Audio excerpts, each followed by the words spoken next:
ganap sa St. Joseph Parish, gagalangin sa ika-6 at kalahati ng gabing banal na misa na may liturya ngayon Lunes, ika-5 linggo sa karaniwang panahon, at tayo po ay nasa ika-3 araw ng misang Triduum para sa kapistahan ng mahal na Birhena ng Lourdes. Gayon din, ngayon po ay kapistahan sa paggunita natin kay Santa Scholastica, isang virgin. Tumayo po ang lahat at tayo makiisa sa Eucharistikong pagdiriwang na pamumunuan ni Reverend Father ng mahal nating Kura Paroko, Reverend Father Douglas D. Badong.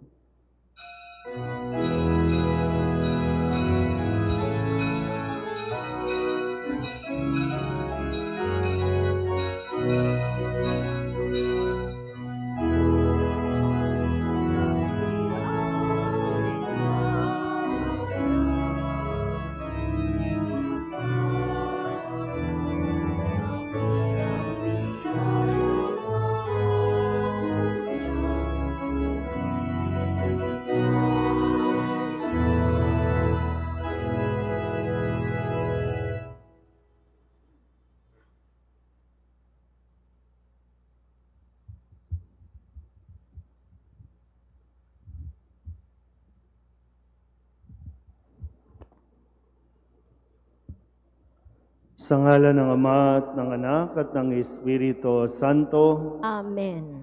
Ang pagpapala ng ating Panginoong Heso Kristo, ang pag-ibig ng Diyos Ama, at ang pakikipagkaisa ng Espiritu Santo, naway sumainyong lahat. At sumainyo rin. Mga kapatid, aminin natin ang ating mga kasalanan upang tayo'y maging marapat gumanap sa banal na pagdiriwang. Inaamin ko sa makapangyarihang Diyos at sa inyo mga kapatid na lubha akong nagkasala sa isip, sa salita at sa gawa, at sa aking pagkukulang. Kaya isinasamo ko sa mahal na Birheng Maria, sa lahat ng mga anghel at mga banal, at sa inyo mga kapatid, na ako'y panalangin sa Panginoong ating Diyos. Kawaan tayo na makapangyarihang Diyos, patawarin tayo sa ating mga kasalanan, at patnubayan tayo sa buhay na walang hanggan. Amen. Panginoon, kaawaan mo kami. Panginoon, kaawaan mo kami. Kristo, kaawaan mo kami. Kristo, kaawaan mo kami. Panginoon, kaawaan mo kami. Panginoon, kaawaan mo kami. Manalangin tayo. Ama naming makapangyarihan, buong galak naming pinararangalan ang alaala ni Santa Scholastica.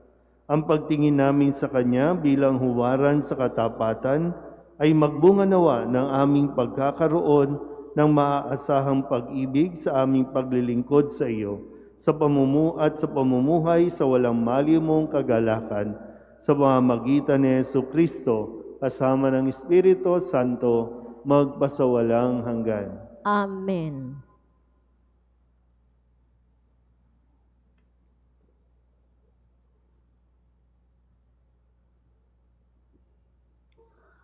Ang simula ng aklat ng Henesis.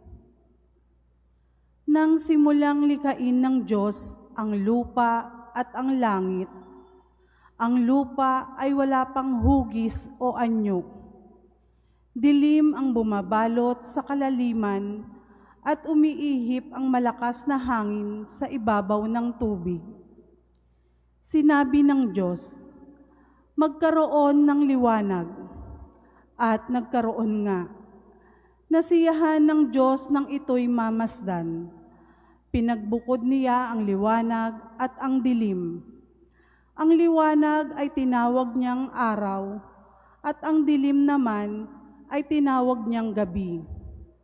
Dumaan ang gabi at sumapit ang umaga. Iyon ang unang araw. Sinabi ng Diyos, magkaroon ng kalawakang maghahati sa tubig upang ito'y magkahiwalay. At nangyari ito. Ginawa ng Diyos ang kalawakan na pumagitan sa tubig na nasa itaas at nasa ibaba. Langit ang itinawag niya sa kalawakan. Dumaan ang gabi at sumapit ang umaga. Iyon ang ikalawang araw. Sinabi ng Diyos, magsama sa isang dako ang tubig sa silong ng langit upang lumitaw ang lupa. At ito'y nangyari. Ang lupa ay tinawag niyang daigdig, at karagatan naman ang nagsama-samang tubig. Nasiyahan siya ng ito'y mamasdan. Pagkatapos, sinabi ng Diyos, magkaroon sa lupa ng lahat ng uri ng halamang namumunga at nagbubutil. At nangyari ito. Tumubo nga sa lupa ang gayong mga halaman. Nasiyahan siya sa kanyang ginawa nang ito'y mamasdan. Dumaan ang gabi at sumapit ang umaga, iyon ang ikatlong araw. Sinabi pa ng Diyos, magkaroon ng mga tanglaw sa langit para mabukod ang araw sa gabi. Ito ang magiging batayan sa bilang ng mga araw, taon at kapistahan.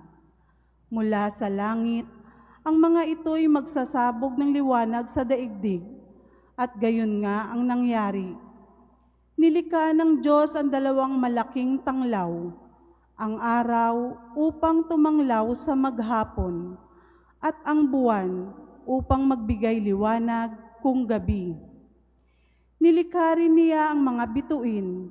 Inilagay niya sa langit ang mga tanglaw na ito upang magsabog ng liwanag sa daigdig. Tumanglaw kung araw o gabi at magbukod sa liwanag at dilim. Pinagmasdan ng Diyos ang kanyang ginawa at siya'y nasiyahan. Dumaan ang gabi at sumapit ang umaga. Iyon ang ikaapat na araw. Ang salita ng Diyos. Salamat sa Diyos. Ang poon ay natutuwa sa kanyang mga nilikha.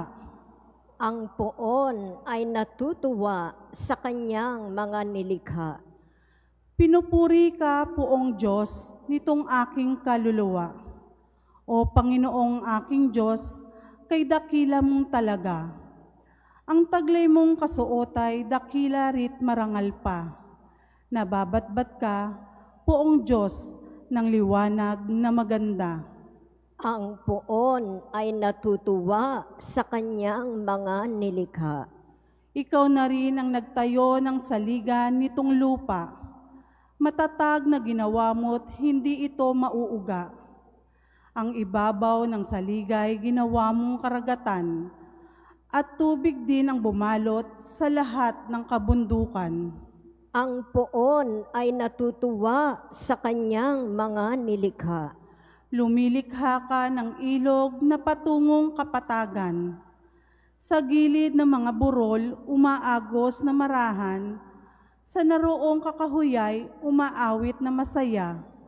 Mga iboy nagpupugad sa malabay nilang sanga. Ang poon ay natutuwa sa kanyang mga nilikha. Sa daigdig, ikaw, Poon, kay rami ng iyong likha. Pagkat ikaw ay marunong, kaya ito ay nagawa. Sa dami ng nilikha mo'y nakalatan itong lupa.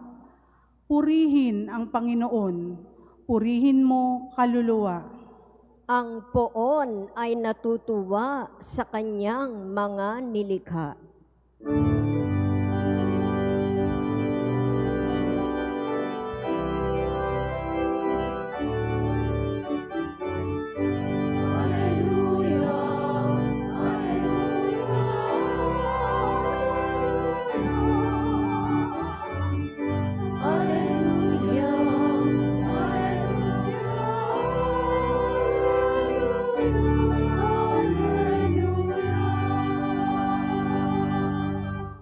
Ipinangaral ni Jesus ang paghahari ng Diyos. Sakit ay kanyang ginamot.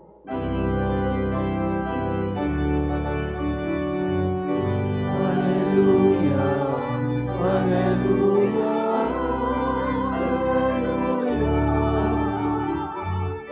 Hallelujah, Hallelujah, Hallelujah.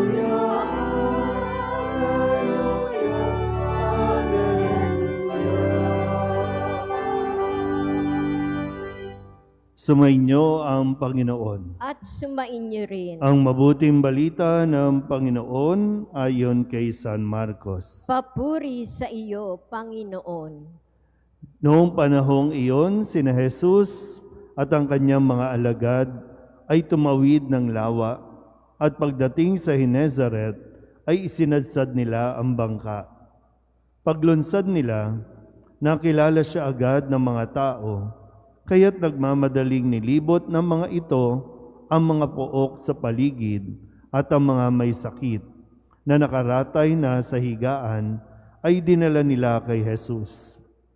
Saan man nila mabalita ang naroon siya at saan man siya dumating, maging sa nayon, lungsod o kabukiran, ay dinadala sa liwasan ang mga may sakit at isinasamo sa kanya na pahipuin sila kahit man lamang sa palawit ng kanyang kasuotan. At lahat na makahipo nito ay gumagaling. Ang mabuting balita ng Panginoon. Pinupuri ka namin, Panginoong Hesu Kristo. Isang magandang gabi po sa inyong lahat. Ngayon po ay Lunes ng ikalimang linggo sa karaniwang panahon at sa tulong ni Santa Scholastica at tinawang maunawaan ang mensahe ng ating Panginoon sa gabing ito ng ating pagdiriwang. Sino po ang pinakamatagal ng nakatira dito sa bayan ng Gagalangin? Siguro mga 1930s. Nandito na kayo, 1930s. Panahon ng gera, panahon ng Hapon, Kastila. Ano itsura nitong Gagalangin dati? Naalala niyo pa ba? O sa abot ng inyong maaalala, anong itsura ng Gagalangin dati? Naabutan niyo pa ba na mapuno ang paligid? Kayo ba nakapaglambitin pa sa mga puno ng bayabas? May mga tanim ba dito dati? Mangga? Di ba? O sige. Sinong nakapagtampisaw pa sa ilog? Wala na. Madumi na ng abutan natin. At dumimi, lalong dumumi nung dumating kayo sa mundong ito. Kasi sa unang pagbasa, sinisimulan natin itong aklat ng Henesis. At yung pinakaunang bahagi ay ang paglikha ng Diyos. Lahat ng nililikha ng Diyos ang sinasabi, nasiyahan siya. Kasi ang ganda talaga. Ewan ko, doon sa mga lugar na talagang hindi pa naaabot ng sasakyan, hindi pa naaabot ng mga modernong kagamitan, talagang masasabi mo, ang ganda ng kapaligiran. Yung bang pagsapit ng gabi, pag tumingala ka, marami kang makikreate na creature doon sa mga bituin. Napakaganda, napakaliwanag. Nung panahon ng COVID,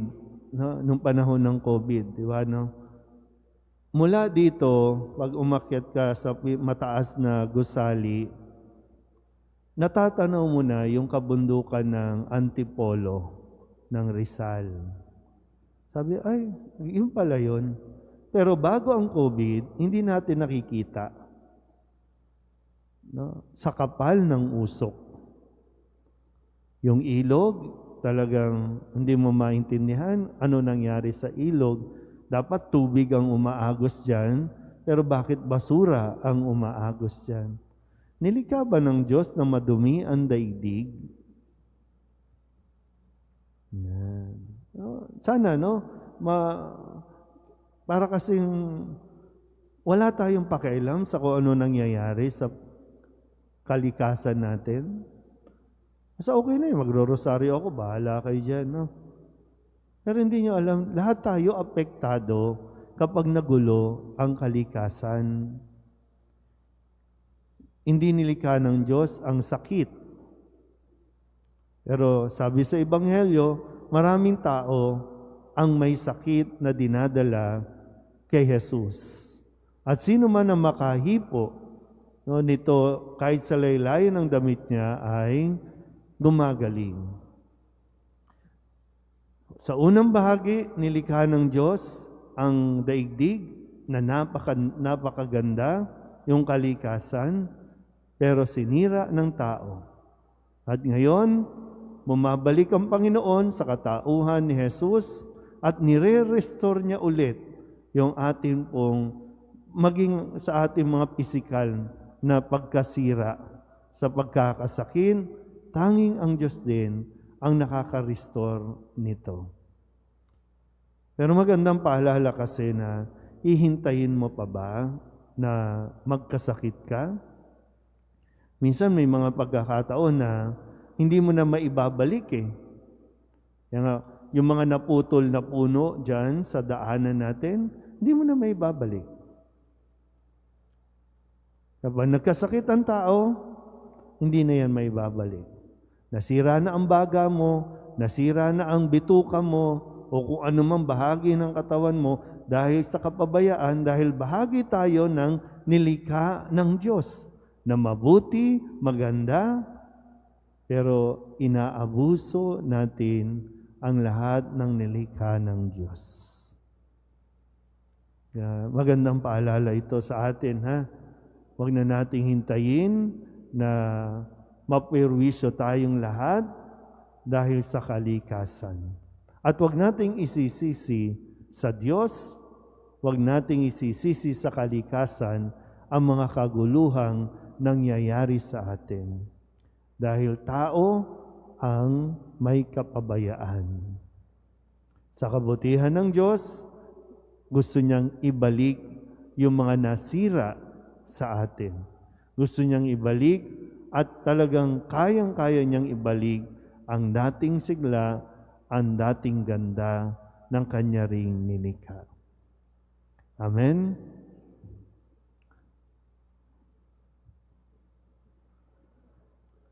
Manalangin tayo sa Ama na nagnanais na gumaling ang lahat.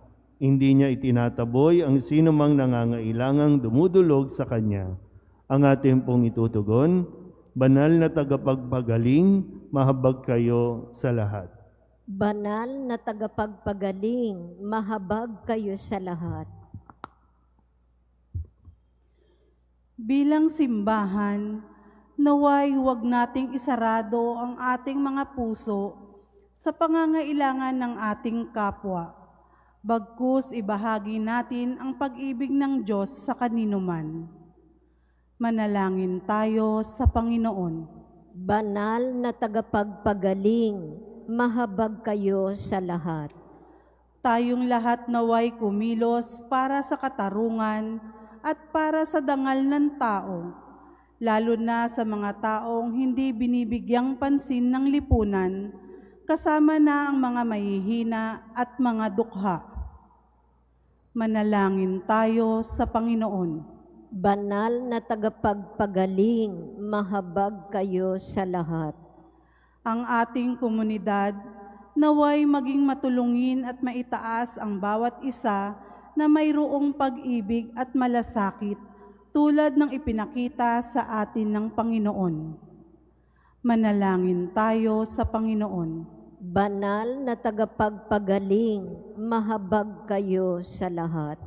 Ang mga may sakit sa isip, katawan at diwa, naway makatagpo ng ganap na kagalingan.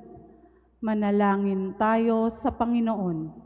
Banal na tagapagpagaling, mahabag kayo sa lahat. Ang mga tapat na yumaoy, naway tumanggap ng walang hanggang kapayapaan. Manalangin tayo sa Panginoon. Banal na tagapagpagaling, mahabag kayo sa lahat. Idulog din natin sa Panginoon ang ating mga personal na kahilingan at mga panalangin para sa ating mga pamilya, kasama din ang mga kahilingan ng mga nanonood sa online. Lahat ng mga misang pasasalamat, espesyal na intensyon, agarang paggaling ng mga may sakit, tang lahat ng mga kaluluwa na inihiling na ipagdasal sa misang ito.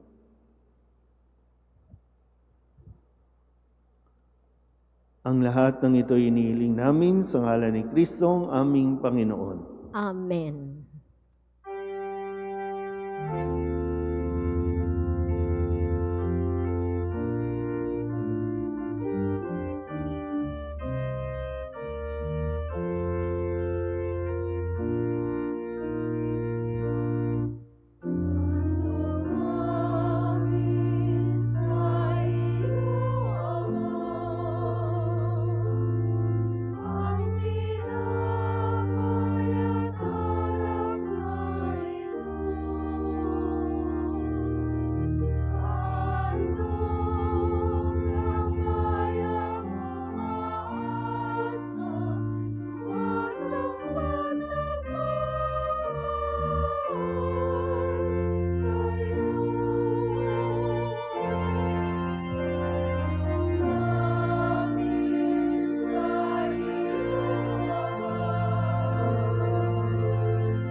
Manalangin kayo mga kabatid upang paghahain natin ang kalugdan ng Diyos Amang makapangyarihan.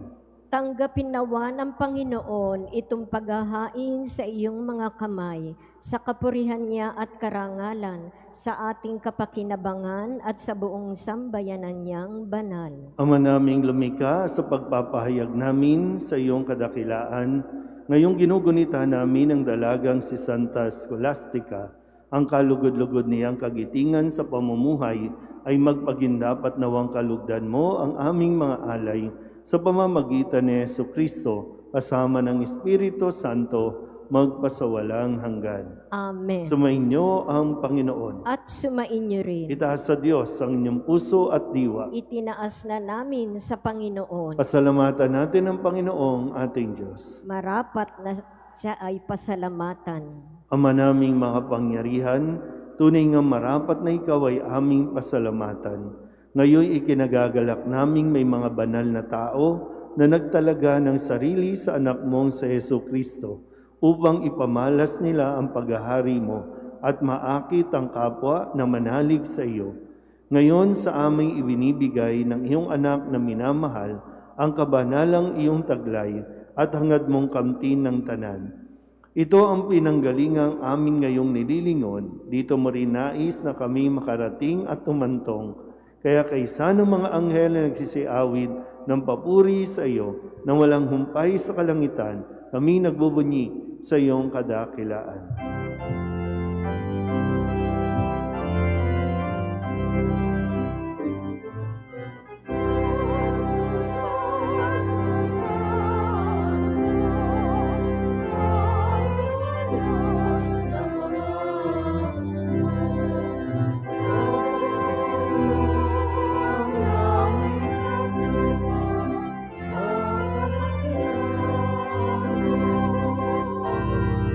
Sa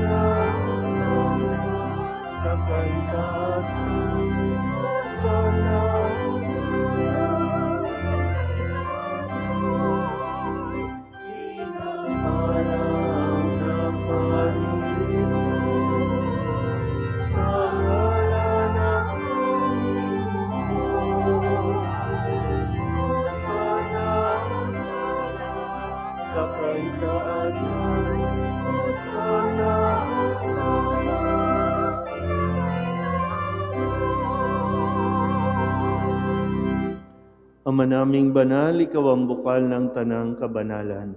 Kaya't sa pamamagitan ng iyong Espiritu, gawin mong banal ang kaloob na ito upang para sa aming maging katawan at dugo ng aming Panginoong Hesu Kristo.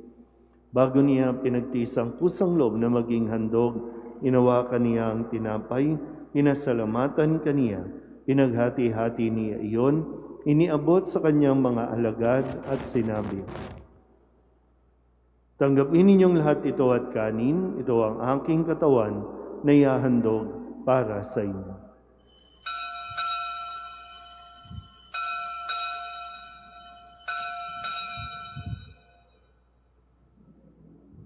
Gayun din naman nung matapos ang hapunan, inawakan niya ang kalis, muli kaniyang pinasalamatan. Iniabot niya ang kalis sa kanyang mga alagad at sinabi, "Tanggapin ninyong lahat ito at inumin. Ito ang kalis ng aking dugo, ng bago at walang hanggang tipan. Ang aking dugo na ibubuhos para sa inyo at para sa lahat sa ikapagpapatawad ng mga kasalanan. Gawin ninyo ito sa pag-alaala sa akin."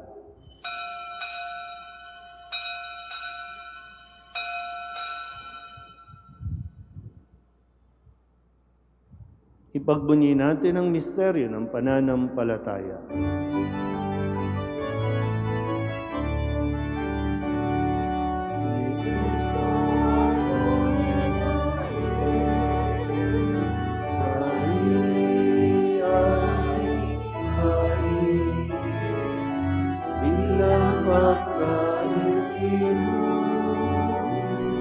Pinagsasaluhan natin hanggang sa siya'y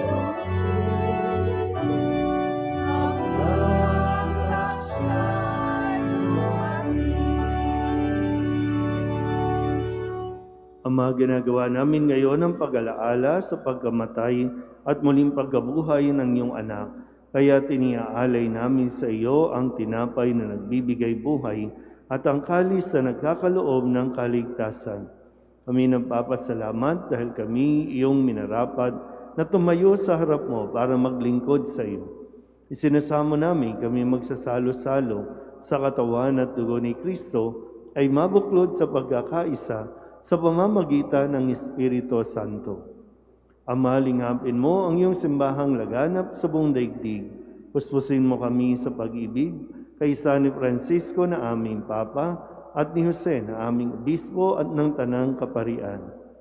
Alalahanin mo sina Jaime at Maria Milky na tinawag mo mula sa daigdig na ito. Nung sila'y binyagan, sila'y nakaisa ni Kristo sa pagkamatay. Ngayong sila'y pumanaw, naway makaisa sila ni Kristo sa pagkabuhay.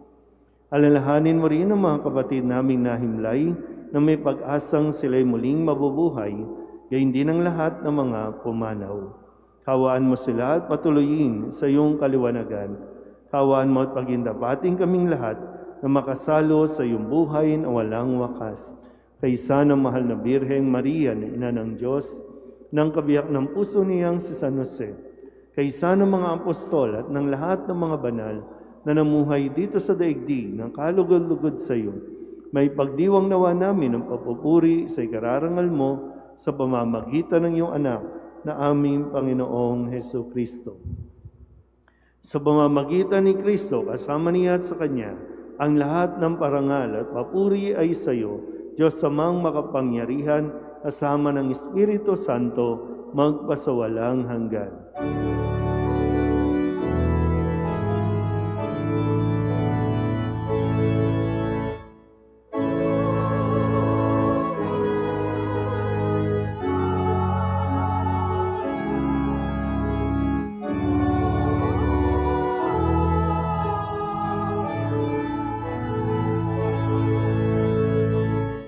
Sa tagubilin ng mga nakagagaling na utos at turo ni Jesus sa Panginoon natin at Diyos, ipahayag natin ang lakas loob.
Hinihiling namin kami iadya sa lahat ng masama, pagkalooban ng kapayapaan araw-araw, iligtas sa kasalanan, at ilayo sa lahat ng kapahamakan, samantalang aming pinananabikan ang dakilang araw ng pagpapahayag ng tagapagligtas naming sa Jesucristo.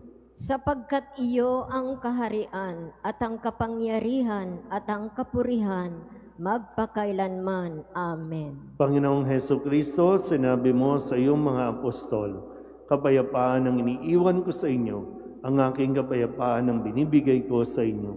Tunghayan mo ang aming pananampalataya at huwag ang aming mga pagkakasala. Pagkalooban mo kami ng kapayapaan at pagkakaisa ayon sa iyong kalooban, kasama ng Espiritu Santo, magpasawalang hanggan. Amen. Ang kapayapaan ng Panginoon ay laging sumainyo. At sumainyo rin. Mabigayan po tayo ng kapayapaan sa isa't isa.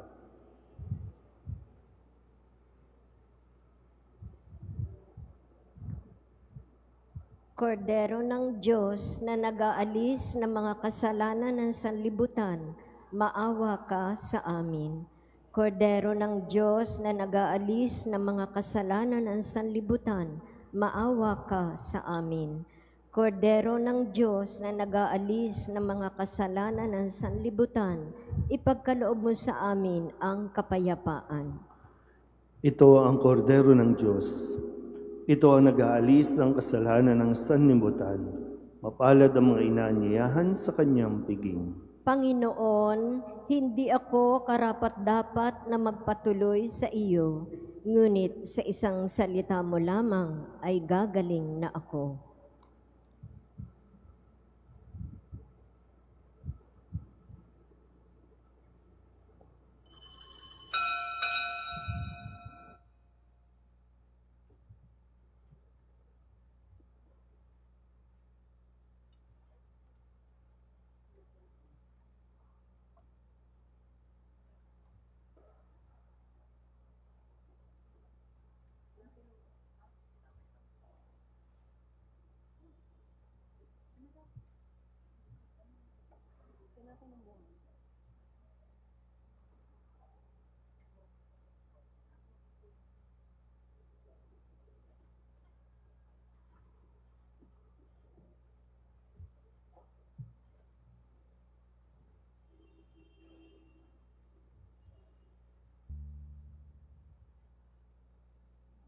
Tumayo po ang lahat.